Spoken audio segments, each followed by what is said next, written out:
पिछले कई महीनों से पूरा मिडिल ईस्ट संघर्ष और तनाव के माहौल से जूझ रहा है। जहां एक ओर इजराइल और हमास में तीखी जंग जारी है, तो वहीं ईरान समर्थित प्रॉक्सी गुट इजराइल पर हमलावर हैं। इन सब के बीच खबर है कि कैस्पियन सी में ईरान और रूस साथ साथ आए हैं। इससे मिडिल ईस्ट में हलचल तेज हो गई है, तो वहीं इजराइल और अमेरिका ने भी अपनी भौहें टेढ़ी कर ली हैं। दरअसल ईरान के पूर्व राष्ट्रपति इब्राहिम राइसी के नक्शे कदम पर चलते हुए नए राष्ट्रपति ने ईरान के रणनीतिक गठबंधन को मजबूत करने में लगे हैं। ईरान के नए राष्ट्रपति ने अपनी विदेश नीति में स्पष्ट संदेश दिया है कि वो पुराने सहयोगियों रूस और चीन के साथ मजबूती से आगे बढ़ते रहेंगे। ईरान के मुश्किल दौर में रूस और ईरान ही उसके मददगार रहे हैं। न्यूज एजेंसी टास की माने तो ईरान और रूस की नौसेना ने 22 जुलाई 2024 को कैस्पियन सी में जॉइंट मैरीटाइम सिक्योरिटी एक्सरसाइज शुरू की है।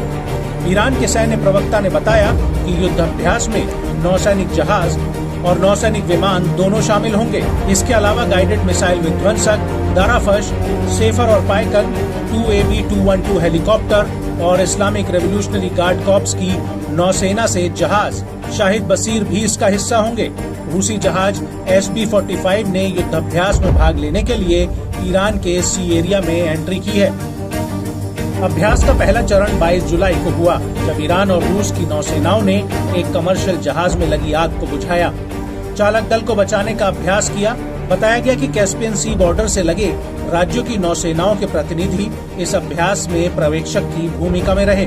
बीते मई महीने में ईरान के रक्षा मंत्री ब्रिगेडियर जनरल मोहम्मद रजा ने मॉस्को और बीजिंग के साथ सैन्य और रक्षा सहयोग बढ़ाने पर चर्चा की थी। बताया जाता है कि रूस के तत्कालीन रक्षा मंत्री सर्गेई शोइगु ने ईरान के साथ सैन्य और रक्षा बातचीत का विस्तार करने की बात दोहराई है। आपको बता दें कि ईरान ने यमन के हूती विद्रोहियों के साथ अपना समुद्री सहयोग भी जारी रखा है, जो लाल सागर में अमेरिका और ब्रिटेन की नौसेनाओं के साथ लड़ाई में लगे हुए हैं। माना जा रहा है कि नौसेना युद्ध अभ्यास के जरिए ईरान और रूस अपनी नौसेना ताकत को और धार देने की कवायद में जुट गए हैं, जिसका इस्तेमाल ईरान यमन के हूती विद्रोहियों के जरिए इजराइल और अमेरिका के खिलाफ कर सकता है। रूस और ईरान के इस जॉइंट ऑपरेशन से इजराइल और अमेरिका की चिंता भी बढ़ गई है।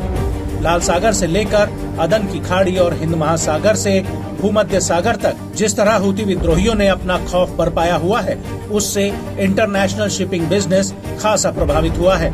इस बीच रूसी विदेश मंत्रालय के हवाले से न्यूज एजेंसी टास ने बताया कि रूस और ईरान ने एक व्यापक सहयोग समझौते की तैयारी भी पूरी कर ली है।